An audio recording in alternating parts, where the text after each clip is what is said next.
Sa video ito, pag-uusapan naman natin ang pagpapatawad or forgiveness. And titingnan natin ano nga ba yung sinasabi ng Biblia tungkol dito. Sabi sa Ephesians chapter 4 verse 32, "Be kind to each other, tender-hearted, forgiving one another, just as God through Christ has forgiven you." So, in Tagalog, maging mabait kayo sa isa't isa, mahabagin at magpatawad, gaya ng pagpapatawad sa atin ng Diyos sa pamamagitan ni Kristo. Ang pagpapatawad ay hindi kahinaan. Ito ay lakas. Ito ay ang kakayahang bitawan ang galit at yakapin ang kapayapaan. Siguro before I proceed, I would like to sincerely apologize no addaman ti nakagura kanyak babaan ti hararamid ko. I sincerely apologize for that.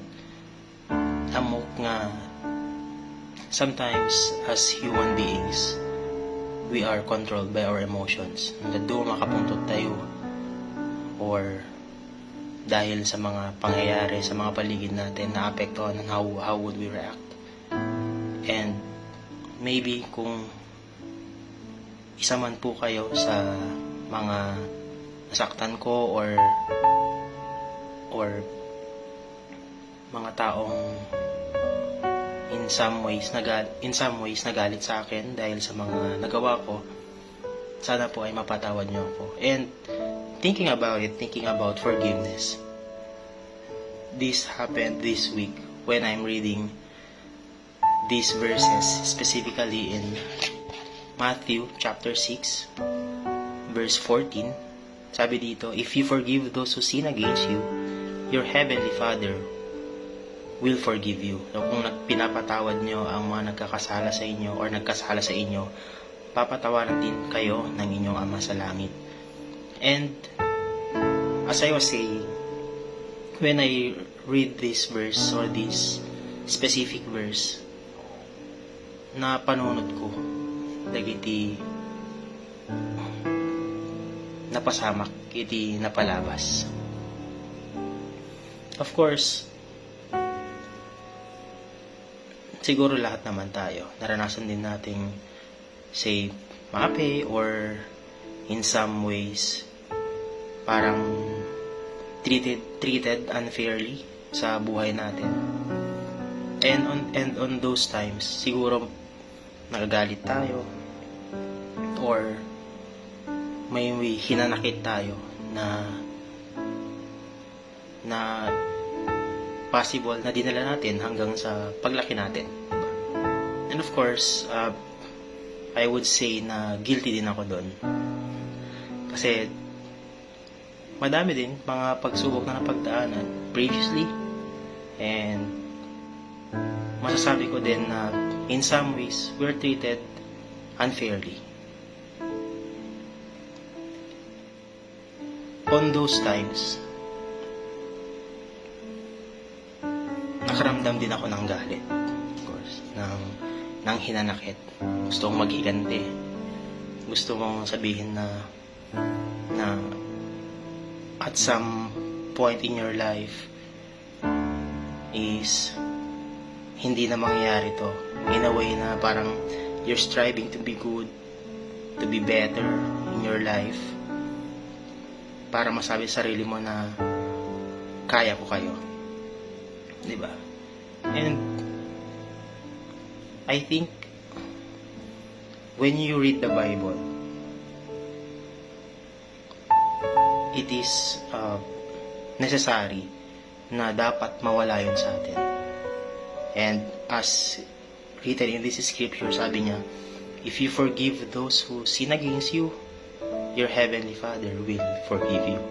When you truly understand the Bible, of course, yung forgiving doesn't mean forgetting naman. And sabi nga nila, kung Diyos nga nagpapatawad, tayo pa kayong mga tao. And tayo din naman, nagkakamali din tayo. And sa mundo ngayon kung saan ang pagkakamali ay agad hinahatulan, parang himala na yung magpatawad, yung isa't isa. Pero sana tayo mismo ang maaaring magdala ng himala na yun, yung parang forgiveness. And looking back at what happened to us previously,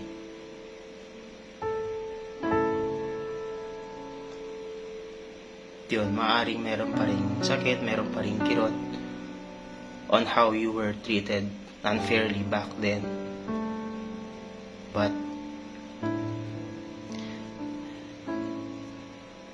this is what I tell to those people who hurt us, those who hurt me. Pinapatawad ko po kayo.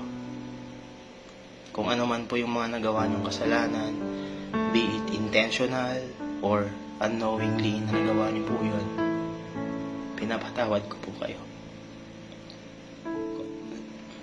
Sabi din sa Colossians chapter 3 verse 13, make allowance for each other's faults and forgive anyone who offends you. Remember, the Lord forgave you, so you must forgive others. So, yun yung sinasabi ko kanina. Pinatawad tayo ng Diyos sa mga kasalanan natin through His Son, Jesus Christ. Nung napako po siya sa krus, nawala po yung mga kasalanan natin. Ang kapatawaran ay hindi lang para sa kanila or yung mga naka-offend sa atin, pero sa atin din, kasi of course we are all sinners, di ba? Makasalanan naman lahat ng tao sa mundo, and nobody's perfect. And I think if we choose to forgive one another, ito yung magsisilbing susi sa kapayapaan, I think, to the whole world, if we will be choosing to forgive anyone who offend you. Say for example, nag-drive ka dyan, binusinahan ka ng malakas ng ibang sakyan, hayaan mo lang, patawarin mo na lang, diba? Naglalakad ka, biglang may nang-aaway sa'yo, for example, hayaan mo na lang, patawarin na lang din natin sila. And in this world full of chaos, diba? Ang gulo ng mundo natin.